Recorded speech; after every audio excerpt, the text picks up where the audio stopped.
Land Rover has revealed an all-new third-generation version of the Range Rover Sport, and at first glance it really is a fabulous-looking thing. It's not wildly different from its predecessor on the outside, but in all honesty, it didn't really need to be.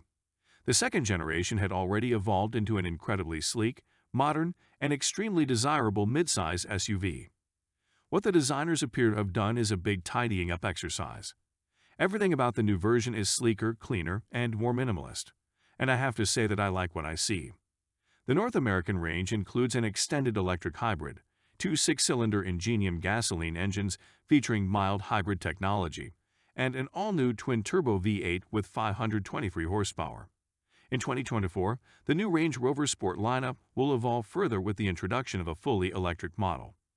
So the engines are good, the exterior looks sensational, but what about the interior of this exceptionally expensive SUV? Well, if you think you know luxury but you haven't been inside a Range Rover or Range Rover Sport recently, you might not know luxury as well as you think. If there's an automaker this side of Bentley and Rolls-Royce that produces better interiors than the new Range Rover Sport, it would be good to know who it is. How about 22-way adjustable, heated and ventilated electric memory front seats with massage function and wing headrests? Or next-generation cabin air purification pro that creates and maintains the perfect driving environment? And of course, how could you overlook deployable door handles with proximity sensing, soft door close, and approach unlock for effortless entry to the vehicle while preserving the clean lines of the exterior? Basically, if there's a luxury feature you can think of, it's probably standard or available with the 2023 Range Rover Sport. What more recent converts to the Range Rover cause may not know is these vehicles are also imperious off-roaders. By the way, if you'd like the opportunity to buy used vehicles for a fraction of the cost of a new Range Rover, check out government and police auctions for cars, trucks, and SUVs. Every month across the United States, thousands of vehicles are seized by different government agencies such as the IRS, DEAs, FBI, and police departments and auctioned off to the public at incredible deals. Due to certain laws, these vehicles are listed and sold at up to 95% off their original value. Many auctions start as low as $100. Follow the link in the description below this video for details of how you can save thousands on your next vehicle.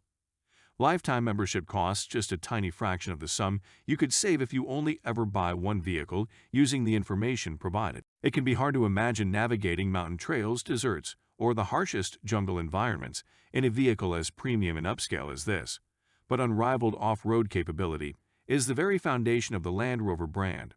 I'm not going to bore you with all the technical stuff that goes on in front of you and underneath you in the Range Rover Sport to make it incredible off-road.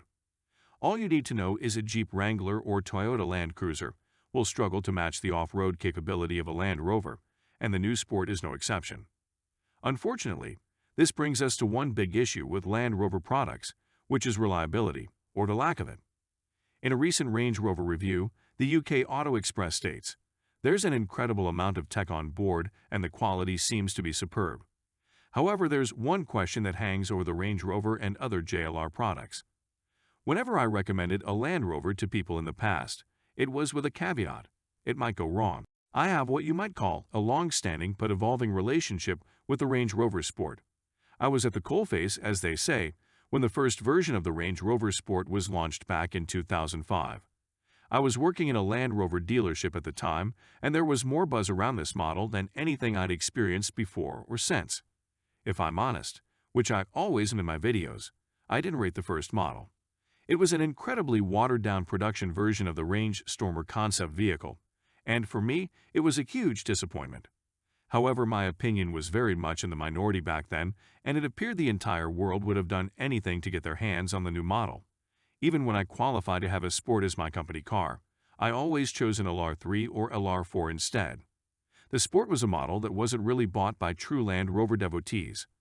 Even the company described Sport customers as promiscuous buyers who just wanted the latest fashionable model. Personally, I've had dozens of Land Rovers, and I've never had a single issue with one of them. However, mine were all brand new, and they got swapped for a new one every 3 months. My customers were rarely so fortunate, and I could write an entire book about the incidents and complaints we had to deal with. The thing is, though, you don't buy a Range Rover Sport these days to drive it through plowed fields. Most will never leave the pavement, and there's nothing wrong with that.